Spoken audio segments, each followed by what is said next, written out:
నందు ప్రియులరా, బాగున్నారా? ప్రభువు అయిన యేసుక్రీస్తు నామంలో మీకు వందనములు, శుభములు తెలియజేస్తూ ఉన్నాను. ప్రతిదినము మీ కొరకు ప్రార్థిస్తున్నాను. మీరును మా కొరకు, మా పరిచర్యల కొరకు తప్పక ప్రార్థన చేయగలరు. దేవుడు మిమ్మును, మీ కుటుంబములను దీవించి ఆశీర్వదించునుగాక. ప్రియ సోదరి సోదరులారా, ఈరోజు మన పాఠము అపోస్తలుడైన పౌలు గలతీయులకు రాసిన పత్రిక 5వ అధ్యాయం 1వ వచనం నుండి 26వ వచనం వరకు గల ప్రాముఖ్యమైన సంగతులను గూర్చి విందాం. శ్రద్ధగా వినండి. ఈ అధ్యాయంలో పౌలు గారు గలతీయులకు ఆచరణీయమైన సలహాలను ఇస్తూ ఉన్నాడు. క్రీస్తు మిమ్ములను స్వతంత్రులనుగా చేసి ఉన్నాడు కనుక మీరు స్థిరముగా ఈ స్వాతంత్రమునందే నిలిచి ఉండుడి. మరలా ధర్మశాస్త్రమును కాడి క్రిందికి పోకూడదని హెచ్చరిక చేస్తూ ఉన్నాడు. కృపా మార్గము మరియు ధర్మశాస్త్ర మార్గము రెండు ఒకదానికొకటి పూర్తిగా విరుద్ధము. ధర్మశాస్త్ర మార్గమును బట్టి ఎవరి రక్షణ వారి క్రియలపై ఆధారపడును. కానీ కృపా మార్గములో విశ్వాసి దేవుని కృపపైన పూర్తిగా ఆధారపడుట వలన దేవుడే ఆ వ్యక్తి పక్షంగా రక్షణ ప్రసాదించును. మీరు సున్నతిని పొందినట్లయితే తప్పక మిగిలిన ధర్మశాస్త్రమునంతా ఆచరించబద్దులై ఉన్నారు. ఎవరైనా ఒక దేశపు పౌరులుగా మారాలంటే ఆ దేశమునకు సంబంధించిన పౌరసత్వాన్ని బట్టి నియమ నిబంధనలన్నిటినీ తప్పక పాటించాలి. అన్నింటికీ లోబడి ఉండాలి. కనుక సున్నతి పొందిన వారు ధర్మశాస్త్రమంతటిని ఆచరించబద్దులై ఉన్నారు. కృపకు దూరమైపోతారు. ఆజ్ఞచేత బంధింపబడి బానిసలవుతారు. క్రీస్తు ఇచ్చిన స్వాతంత్రమును అమ్మివేసిన వారవుతారు. క్రైస్తవ మార్గము ప్రేమపూర్వకమైనది. యేసుక్రీస్తుతో మంచి సంబంధములు కలిగి ఉండుటకు ఉద్దేశించబడింది. ఒకప్పుడు క్రీస్తు ప్రేమను అనుభవించిన గలతీయులు ఇప్పుడు మరలా ధర్మశాస్త్రమనే దాస్యములోనికి పోవటం పౌలును కలవరపరిచిన అంశం. పులిసిన పిండి కొంచెమైనను పిండినంతటిని పులియచేయును. ధర్మశాస్త్రమనే పులిపిండి క్రైస్తవ సంఘమంతటిని దాని వైపు లాగకముందే దానిని మీలో నుండి తీసివేయుడి అని హెచ్చరించుచున్నాడు. యూదులు ధర్మశాస్త్రమును ఆయుధంగా చేసుకొని విశ్వాసులను భయపెట్టి, భ్రమపెట్టి, ప్రలోభపెట్టి క్రైస్తవ మతము ఉనికిని దెబ్బతీస్తూ ఉన్నారు. మిమ్ములను తమ్మును తాము ఛేదించుకొనుట మేలు అని హెచ్చరిస్తూ ఉన్నాడు. పౌలు క్రైస్తవ నైతిక విలువను గురించి ప్రస్తావించాడు. సహోదరులారా, మీరు స్వతంత్రులుగా ఉండుటకు పిలువబడితిరి. ఈ స్వాతంత్ర్యము శారీర క్రియలకు సంబంధించినది కాదు, ఒకరిని ఒకరు ప్రేమించుట యందు వ్యక్తమగును.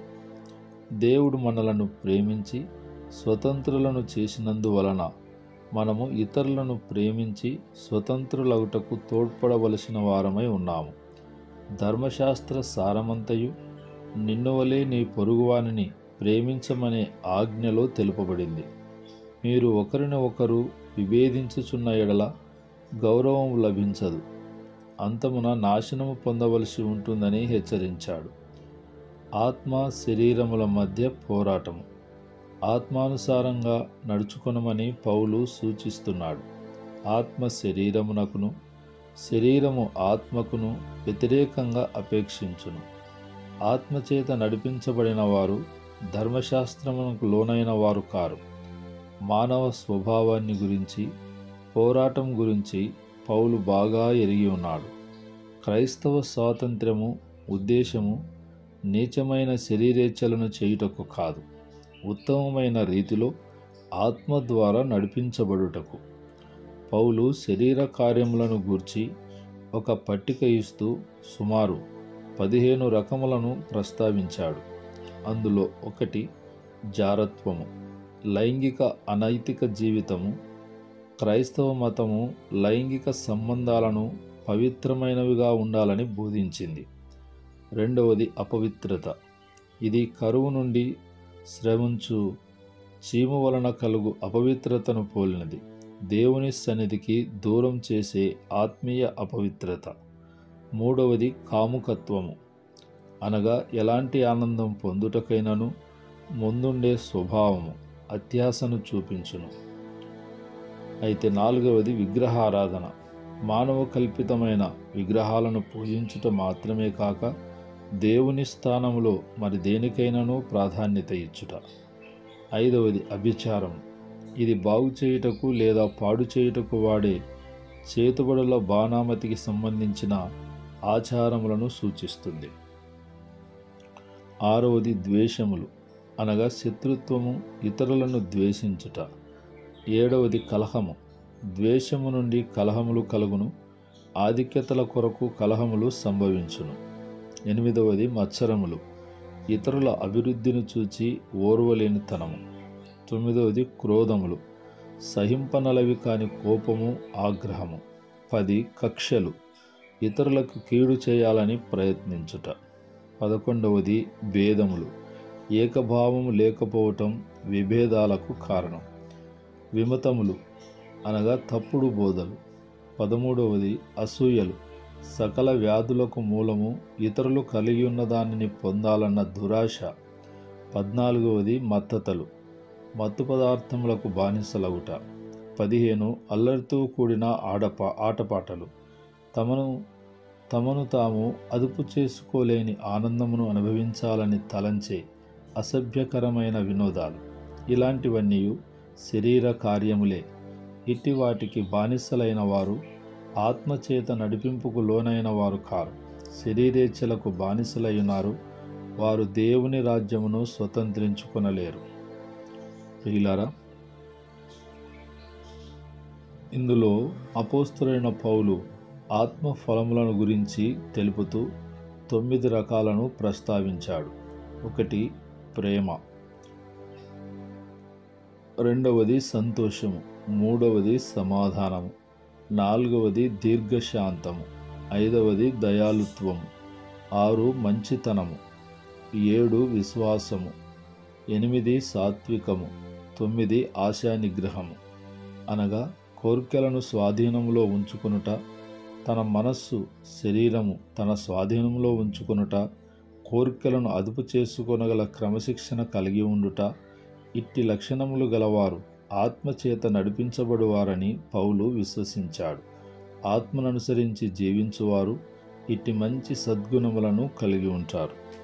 ప్రియ సోదరి సోదరులారా, మరికొన్ని సంగతులు రేపటి పాఠంలో మనము విందాం. ప్రార్థన. జీవాధిపతివైన మా పరలోకపు తండ్రి, మీ పరిశుద్ధమైన శ్రేష్టమైన ఉన్నతమైన నామమును బట్టి మీకు కృతజ్ఞత స్తోత్రములు చెల్లిస్తున్నాను. ప్రతిదినము శ్రద్ధ కలిగి ఈ మాటలు వింటున్న మా ప్రియ బిడ్డలను, వారి కుటుంబములను దీవించి ఆశీర్వదించమని ప్రార్థిస్తున్నాను.